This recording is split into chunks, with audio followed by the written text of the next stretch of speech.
Quero saudar a todos nesta tarde com a paz do Senhor. Estamos aqui, meus amados irmãos, com o Luiz Augusto, aqui da Ilha do Marighete, coordenador da Escola Dominical, para dar um resumo dessa próxima lição, que vai ser agora no dia 15 de agosto de 2021.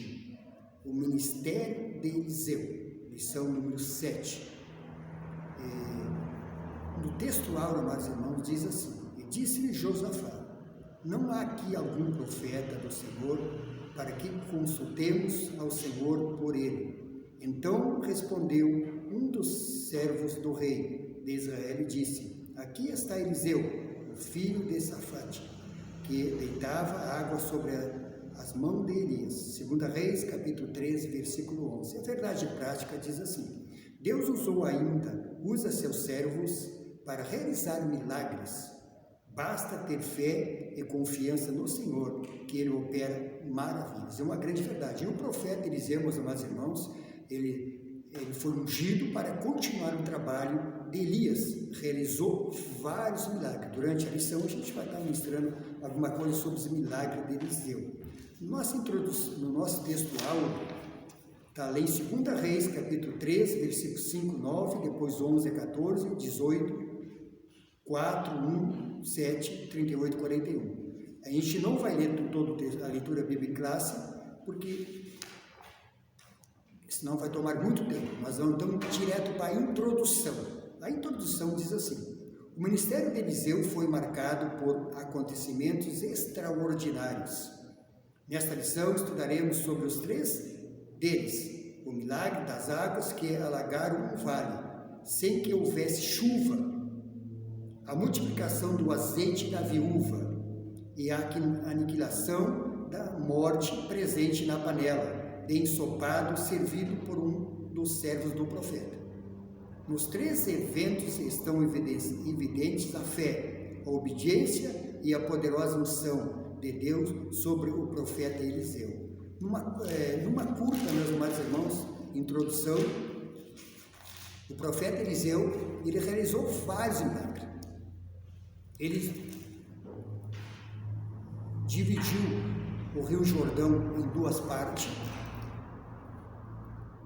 providenciou água a 3 reis e aos seus exércitos, previu a vitória desses reis, aumentou o azeite da viúva de um dos filhos dos profetas, mais tarde ressuscitou o filho da Sulamita, tirou a morte da panela, e assim sucessivo, meus amados irmãos. Foram muitos milagres que esse profeta ele realizou durante o seu ministério. Nós vamos agora aqui para o texto 1 aqui. Eliseu salva 3 reis e seus exércitos.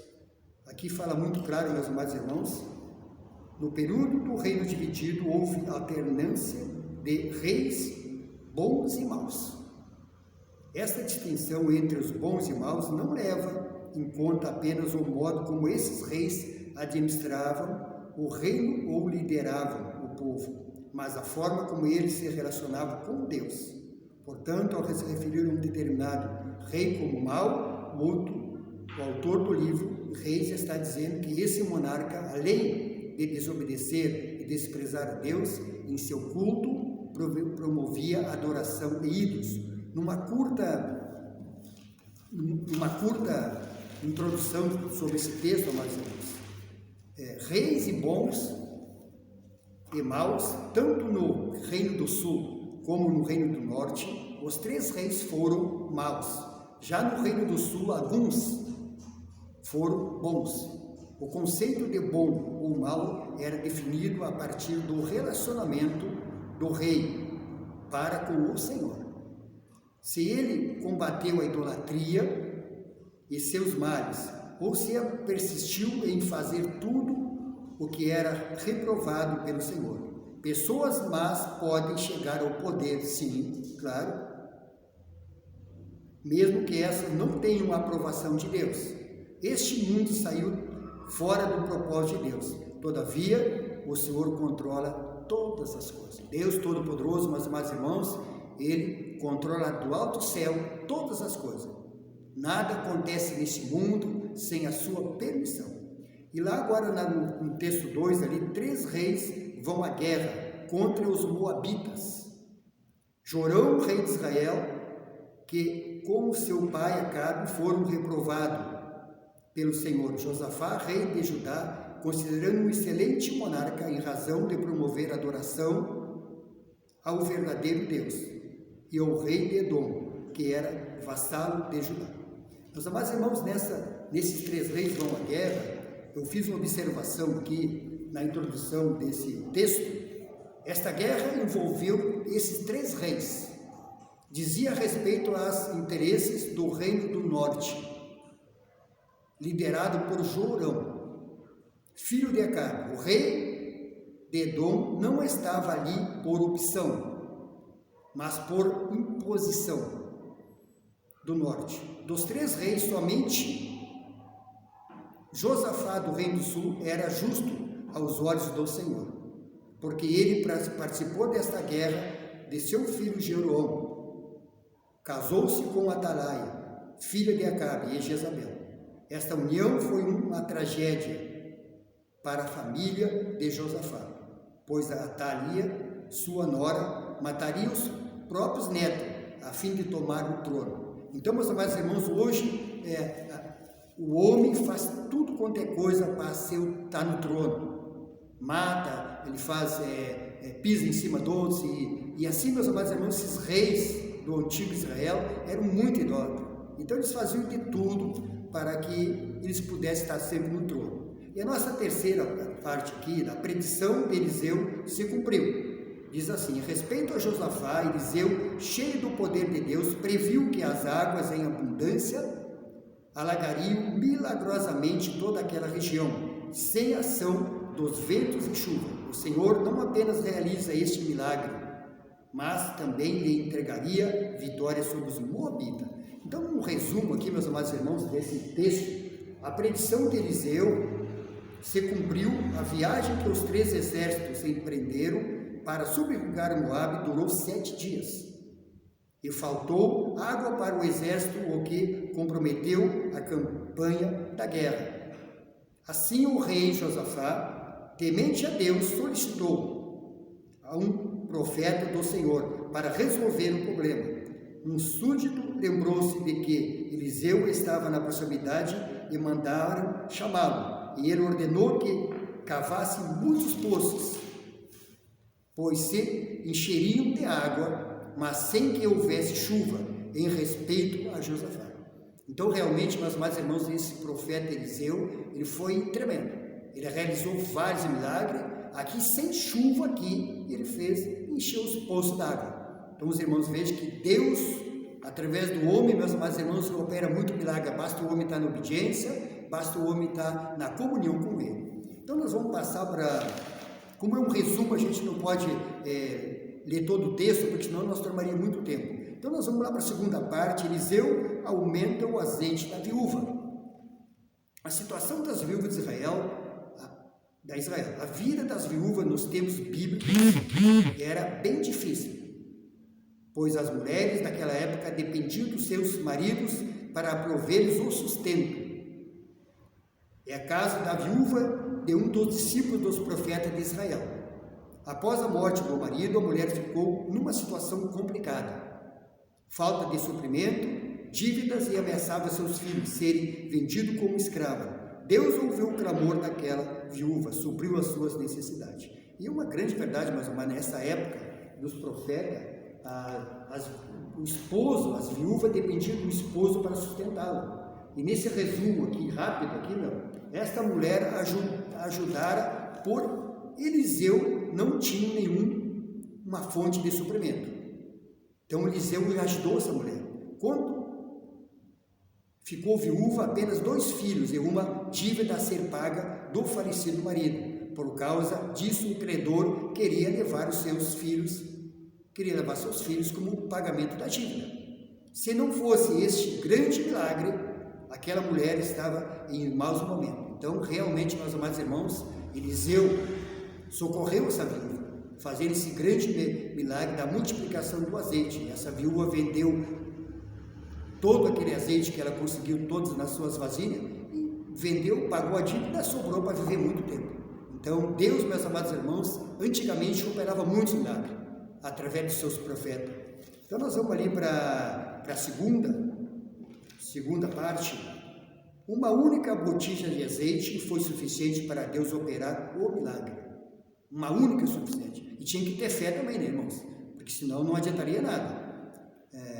Após ouvir da mulher que não tinha nada além de uma vasilha de azeite, o profeta disse a ela que tomasse vasilhas emprestadas com os vizinhos e que ao entrar em casa com os filhos, fechasse a porta. A ordem era derramar em cada vasilha disponível o pouco de azeite que possuía e pô-los à parte medida que ficassem cheios. E justamente o que ela fez quando acabaram as vasilhas, o azeite cessou. Aqui, mais ou menos, daqui dá para entender uma grande obediência dessa mulher. Depois o profeta falou para ela: vai, arruma vaso emprestado, entra na tua casa, fecha a porta e derrama o azeite sobre as vasilhas. Então, nessa parte aqui, eu coloquei um resuminho aqui, interessante. Essa mulher foi ajudada por Eliseu, com certeza. Não tinha nenhuma fonte de suprimentos. Quando ficou viúva, apenas 2 filhos e uma dívida a ser paga do falecido marido. Por causa disso, o credor queria levar os seus filhos. Imagina, a mulher já tinha perdido o marido e o credor chega e ainda vai levar seus filhos. Que situação essa mulher vai ficar? Se não fosse este grande milagre, aquela mulher, então ela estava em maus momentos. Então, aqui fala muito claro sobre essa situação aqui.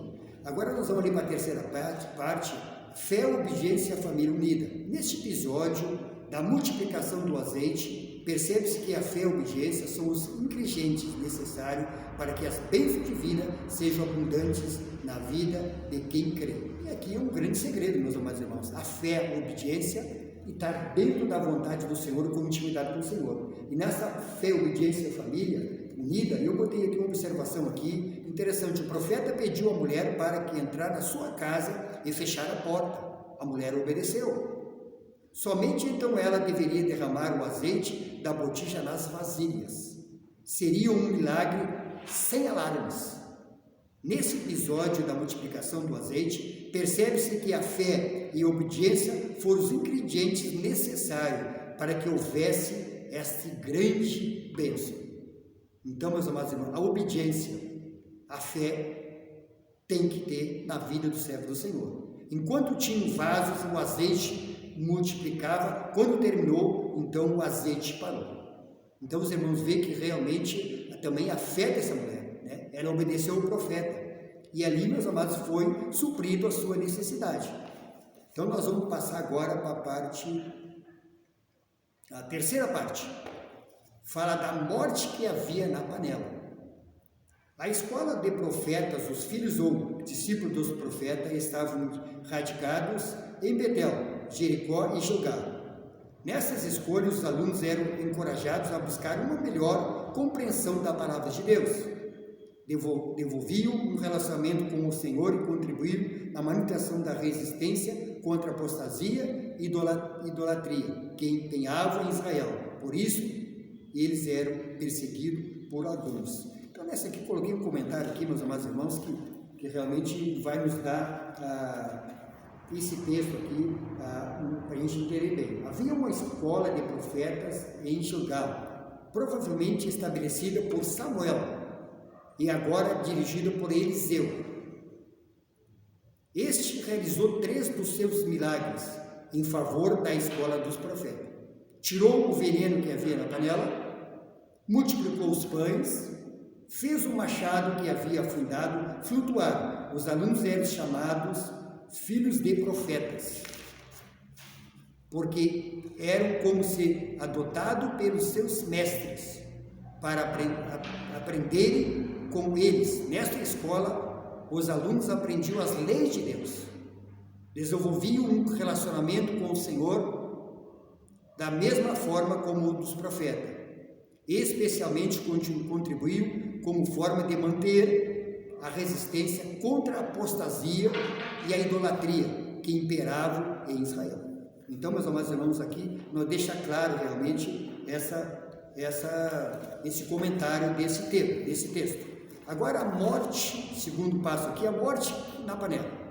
Foi na escola de profetas, este lugar, que Eliseu ordenou a seu servo que fizesse um ensopado para alimentar os discípulos, provavelmente pela falta de conhecimento sobre plantas e diante da escassez de alimento, o rapaz pegou, junto com os legumes, uma espécie de pepinos silvestres que continham veneno. A comida foi servida aos homens, mas logo que o provaram, gritaram: a morte na panela.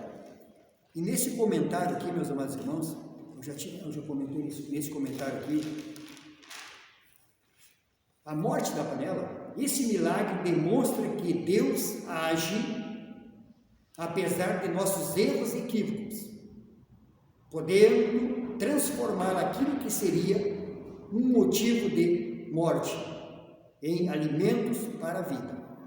Então, meus amados irmãos, esse profeta Eliseu realmente ele foi um instrumento usado por Deus para muitos milagres que ele operou. Ele foi o sucessor de Elias e foi bênção de Deus.